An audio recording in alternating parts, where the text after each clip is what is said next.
Hello everyone, Radhe Radhe. मैं उमा अपने YouTube परिवार को प्रणाम करती हूँ। स्वागत है आप सभी का मेरे यूट्यूब चैनल उमा की दुनिया में। आ चुकी हूँ एक नए वीडियो के साथ। नई शुरुआत, नई कोशिश। समय है शाम का।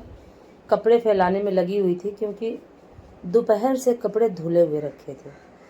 थोड़ी थोड़ी देर में मौसम इतना ज़्यादा ख़राब हो रहा था कि कुछ समझ में ही नहीं आ रहा था कि क्या करूँ कपड़ों का। फाइनली डिसीजन लिया कि कपड़े यहीं फैला देती हूँ, क्योंकि अब बाहर फैलाने से कोई फ़ायदा नहीं। थोड़ी थोड़ी देर में बस मौसम ख़राब होता है और बूंदियाँ गिरने लगती हैं और बूंदें गिरते गिरते फिर मौसम खुल जाता है। इस तरह से पूरा दोपहर से हो रहा है। देखिए फाइनली सारे मेरे कपड़े फैल चुके हैं। इधर मैंने चाय भी बना ली थी, तो चाय पीऊँगी बना के छोड़ दी थी और सोचा कि फटाक से कपड़े फैला देती हूँ, फिर चाय लेके ही छत पे चली जाऊँगी या यहाँ से पी के ही जाऊँगी। तो कपड़े देखिए फैल गए, थोड़े से ही बचे हैं और कपड़े दोपहर में ही धुल चुकी थी मैं। लेकिन सिर्फ वीडियो डालने लगी, जिस समय कपड़े फैलाने थे उस समय फिर वीडियो का समय था, तो इसी वजह से ये सारे काम लेट हो जाते हैं। उसके बाद खाना वगैरह में लग गई, बच्चों को खाना देना, ये करना, वो बहुत सारे काम हो जाते हैं। और इधर देखिए दूध भी मेरा गर्म हो चुका था, इसको उठा के रख देती हूँ जाली के अंदर, क्योंकि यहाँ पे चूहों का जो सिस्टम है बहुत ही ज़्यादा ख़राब हो चुका है। कोई भी चीज़ छोड़ दो तो बस वो गंदगी फैलाने लगते हैं। और अगर ये चाय के बनाया हुआ भगोना भी अगर मैं यहाँ पे छोड़ दूँ तो ये सारे चूहे क्या करेंगे कि ये चाय की पत्ती खा खा के पैरों में ले लेके पूरी गैस के साथ साथ पूरे घर में करते हैं। तो कुछ भी यहाँ नहीं छोड़ सकती। देखिए ये दूध गिरा था, इसको भी समेटना बहुत ज़रूरी था। और क्या होता है कि जैसे ही दूध से निगाह हटी तो तुरंत ही निकल जाता है भगोने से बाहर। कितना भी कोशिश आप करो, लेकिन ये निश्चित है कि दूध अपने आप ही भगोने से बाहर आ जाता है, कितना भी आप गैस धीमा कर दो। तो ये सारी चीज़ें हैं, ये जीवन है, इसी तरह से सब कुछ लगा रहता है। देखिए फाइनली यहाँ की सफाई कर दी। इसी वजह से और भी ज़्यादा ज़रूरी हो जाती हैं चीज़ें चूहों की वजह से। अगर थोड़ा सा भी यहाँ पे कुछ भी गिरा हुआ मिलता है उनको, तो फिर वो पैरों से ले ले जाके पूरे घर में कर देते हैं। और आपको बताऊँ, एक दिन चावल बना के तख्त पे रखे हुए थे, काफ़ी समय की बात हो गई, और उसके बाद वो चावल का जो चम्मच था वो चूहे उठा के लेके चले गए, और वो चावल का चम्मच 2 महीने बाद कल मिला है।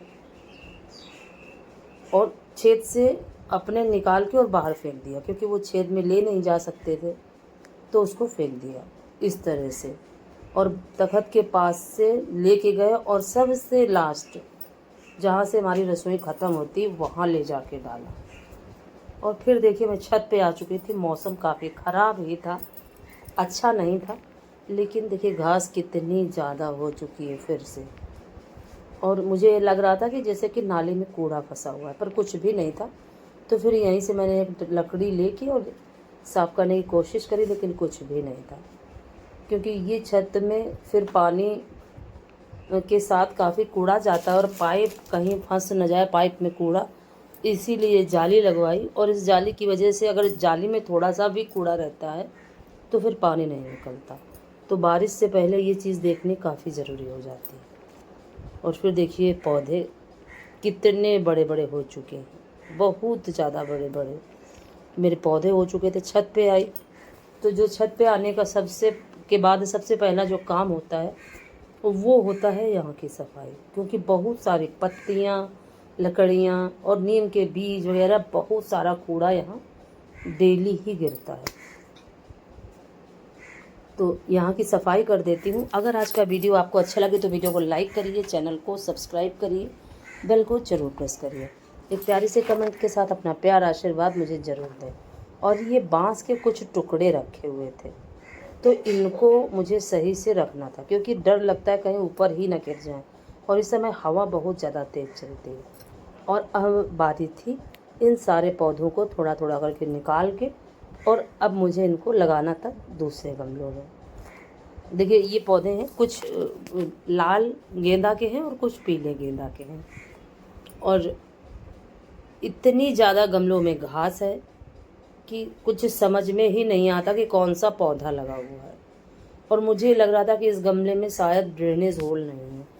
देखा तो था, खुला था।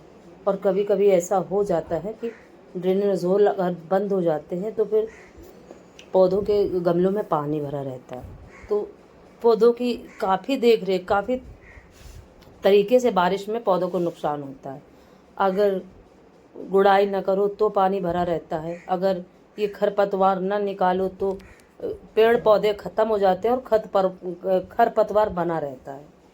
तो खरपतवार निकालना भी बहुत ज़्यादा ज़रूरी था। और सबसे ज़्यादा हमारे यहाँ एक छोटी छोटी सी घास है, जो कि अगर एक भी टुकड़ा उसका रह गया तो पूरे गमले में वो घास हो जाती है, फैलती जैसी है, जो कि बहुत ही ख़राब है। पता नहीं कहाँ से आ गई और सभी गमलों में हो चुकी है। इसी वजह से ऊपर ऊपर की सारी मिट्टी आज मैंने निकाल दी थी, और जो गमला मैं साफ़ करती जा रही थी उसमें गेंदा मैं लगाती जा रही थी। देखिए कई गेंदा लग चुके थे। अब क्या था कि गमलों की है कमी, गमलों में लगे हुए हैं पेड़, तो क्या करूँगी कि पेड़ के साथ ही गेंदा मैं तैयार करूँगी, क्योंकि जो पेड़ लगे हुए हैं वो सर्दियों में फिर फूल नहीं देते हैं। अभी उनमें फूल निकल रहे हैं, तो अभी तो पौधे थोड़े छोटे ही होंगे, और बार बार धोती क्या है कि निकलती जा रहे थे, सरकती जा रहे थे। फिर मैंने उसको हटा ही दिया और फिर मैं जुट गई अपने काम में। काफ़ी समय लगा, लेकिन फाइनली सारे गमलों की सफाई करी। और आज का वीडियो थोड़ा सा लेट जा रहा है, प्लीज़ अवॉइड करिएगा इस चीज़ को। कुछ प्रॉब्लम थी, इसी वजह से सभी गमले साफ़ करती जा रही थी और सभी में पौधे लगाती जा रही थी। और यही करते करते इतना ज़्यादा मौसम ख़राब हो गया कि आपको क्या बताऊँ। और ये गुड़हल का पौधा, इसमें पता नहीं कौन सा कीड़ा लग जाता कि पूरे पौधे को ही ख़राब कर दिया। तो उसको मैंने जड़ से निकाल दिया, क्योंकि पूरा गलता जैसा जा रहा था पेड़, तो उसको हटा दिया। उसमें भी गेंदा लगा दिया। और इस गमले में मिट्टी बहुत कम थी, तो उस साइड में एक गमले में मिट्टी रखी हुई थी। एक पॉट जो था वो टूट गया था, तो उसकी मिट्टी उठा के मैंने उस तरफ रख दी थी। तो थोड़ी सी मिट्टी ले आई और गमलों में डाल दिया। अगर आज का वीडियो थोड़ा सा भी अच्छा लगे तो वीडियो को लाइक करिएगा, चैनल को सब्सक्राइब करिएगा, बेल को ज़रूर प्रेस करिएगा। एक प्यारे से कमेंट के साथ अपना प्यारा आशीर्वाद मुझे ज़रूर दीजिएगा। और पौधों के साथ समय देना पड़ता है, तभी पौधे तैयार होते हैं। और जब पौधों से फूल निकलते हैं तो अपने आप को बहुत ज़्यादा खुशी होती है।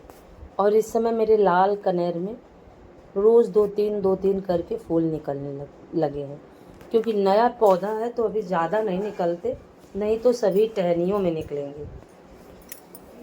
लेकिन पीले कनेर का जो पौधा है उसमें अभी कोई भी फूल नहीं निकला। और इस समय जो सावन का महीना है, भगवान भोलेनाथ को कनेर का फूल बहुत ज़्यादा पसंद है। और इस तरह से मैंने सभी गमलों में गेंदे लगाने की पूरी कोशिश करी। और जैसे ही थोड़ा सा ही काम बचा तो तुरंत बारिश होने लगी, फिर मुझे सारे काम छोड़ने पड़े।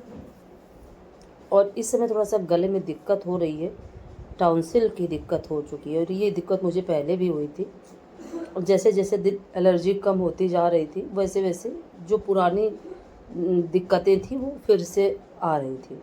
लेकिन क्या है, अब इस बार डॉक्टर साहब से बताना पड़ेगा कि अब ये दिक्कत हुई है, तो उसकी वजह से बोलने में बहुत दिक्कत होती है और भजन बनाने में बहुत दिक्कत होती है।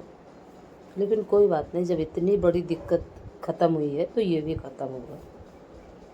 चीज़ों को जड़ से जाने में समय लगता है, लेकिन धन्यवाद है उन डॉक्टर का जिन्होंने मुझे सही किया और मुझे जीने के लिए प्रेरित किया। और उनकी वजह से आज मैं स्वस्थ हूँ और अब अपने सारे काम अच्छे से कर पा रही हूँ। फिर एक पेड़ बचा था और बारिश होने लगी थी, देखिए सारा गीला हो गया। फिर मैं फटाक से इधर साइड में आके और फ़ोन को रखी और फिर मैं वो पौधा लगा के और उसके बाद अपने काम करने थे मुझे नीचे आई, क्योंकि बर्तन सारे छोड़ के ही मैं चली गई थी और बहुत ज़्यादा देर होती जा रही थी। करीब 6:45 बज चुका था। अभी मुझे दीपक जलाना था, घर में मंदिर जाना था, समझ में नहीं आ रहा था कि बर्तन छोड़ूं या धुल। फिर लगा कि अगर अभी नहीं धुलूंगी तो ये और भी बढ़ते जाएंगे। तो किसी तरह से बस फटाफट से, और बारिश इस तरह से हो रही थी कि जिधर मैं खड़ी थी उधर ही सारा पानी जा रहा था। आप ये समझिए कि मैं भीग चुकी थी। थोड़ा थोड़ा पानी गिरते गिरते काफ़ी गीला हो गया था मेरा सारा साड़ी और ब्लाउज सब कुछ। फिर वैसे भी मुझे कपड़े बदलने थे, पूजा करनी थी। फिर फाइनली देखिए मेरे बर्तन धुल चुके हैं।